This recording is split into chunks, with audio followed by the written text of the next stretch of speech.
চলে আসলাম 12 নম্বর সাগুপ্তা আবাসিক এলাকার এখানে। সব বোনেরা মিলে ভিক্ষার থালা নিয়েছি ফুচকা খাওয়ার জন্য। তো মনে হচ্ছে যে আমরা এসেছি এখানে ভিক্ষা করতে। তো মামার কাছে আসলাম। মামা আমাদেরকে গোলগাপ্পা দিচ্ছে, ইন্ডিয়ান গোলগাপ্পা, পার পিস 5 টাকা মাত্র।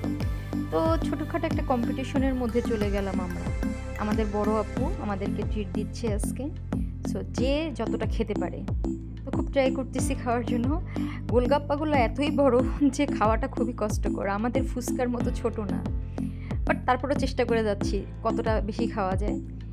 তো আমি দেখতেছি যে আমাদের মামা যে আমাদেরকে বানিয়ে দিচ্ছে, মামা আসলে খুবই অবাক হয়ে গেছে যে এই বান্দরগুলা কোথা থেকে আসলো। আমরা আসলে এমন এখানে পরিস্থিতির সৃষ্টি করছি যে বলার বাহিরে। আমার ছোট বোন আয়রে, সে তো খাচ্ছে তো খাচ্ছেই।